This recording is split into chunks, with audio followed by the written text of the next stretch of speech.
on va voir comment, à partir de 3 points et leurs coordonnées, trouver le quatrième pour que ça forme un parallélogramme. Alors on va voir deux méthodes et il faudra que tu t'entraînes sur chacune d'entre elles. Voici un exercice classique. A, B et C sont 3 points. On vous donne leurs coordonnées dans un repère. Et la question c'est quelles sont les coordonnées d'un quatrième point D tel que A, B, C, D soit un parallélogramme. La première chose, c'est quand même de faire une figure. On est en géométrie, on place les points. Voilà, j'ai 3 points A, B et C.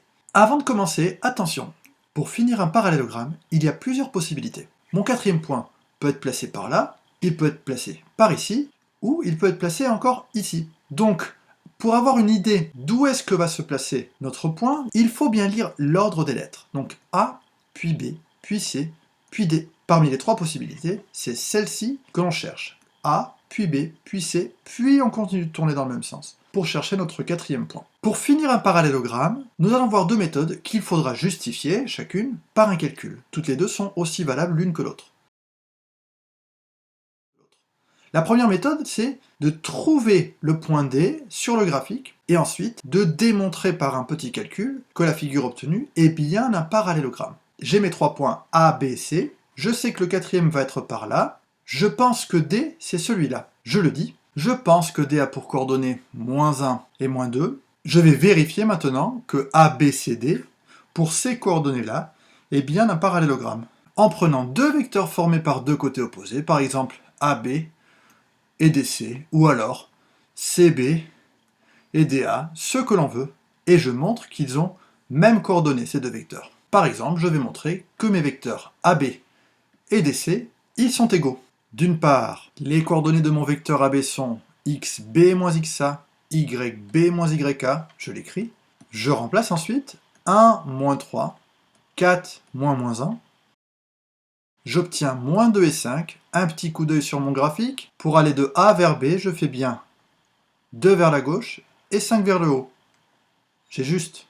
Je calcule ensuite les coordonnées du deuxième vecteur.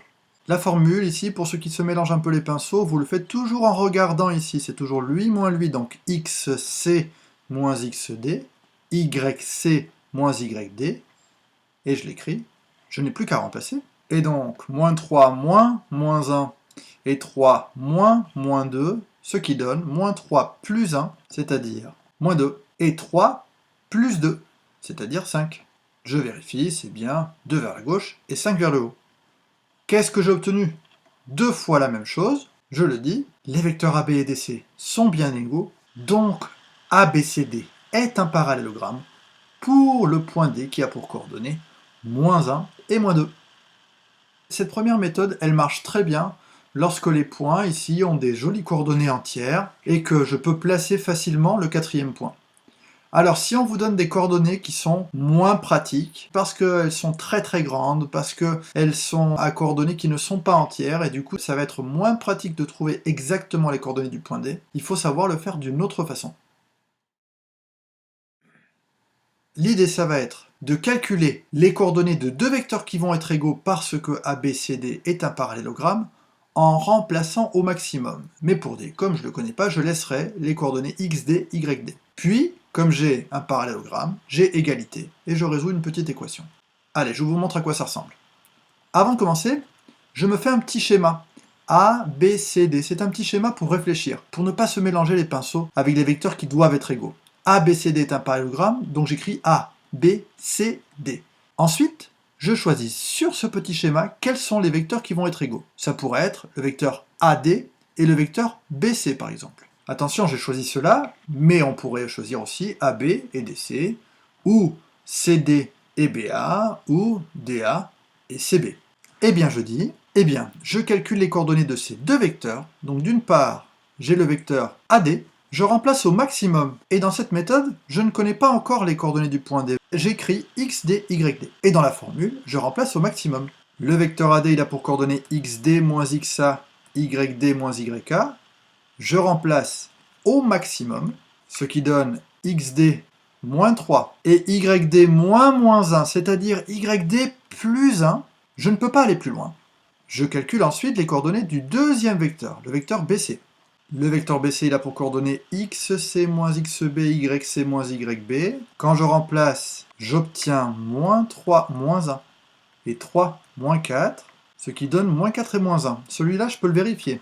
Pour aller de B vers C, je fais bien 4 vers la gauche et 1 vers le bas. C'est bon. Qu'est-ce que je dis maintenant? Je dis que ces deux vecteurs, forcément, ils sont égaux. Pourquoi? Parce que ABCD est un parallélogramme. Cela veut dire que ce vecteur-là, il a même coordonnées que celui-là. En particulier, xd moins 3, forcément ça doit être égal à moins 4, et yd plus 1 doit forcément être égal à moins 1. Je l'écris. Je me retrouve avec deux petites équations qui sont très rapides à résoudre. Pour la première, je compense la soustraction par une addition. xd est égal à moins 4 plus 3, ce qui donne moins 1. Et pour la deuxième, je compense l'addition de 1 par une soustraction. yd est égal à moins 1, c'est-à-dire yd est égal à moins 2. Et je réponds à la question. D a pour coordonnées moins 1, moins 2. Il est quand même prudent de le placer et de vérifier que ma figure forme bien un parallélogramme. Oui, c'est bon. Alors bien entendu, j'ai trouvé les mêmes coordonnées qu'avec d'autres méthodes. Sur ces exercices, il est très facile de s'entraîner. Tu peux toi-même te fabriquer tes propres exercices.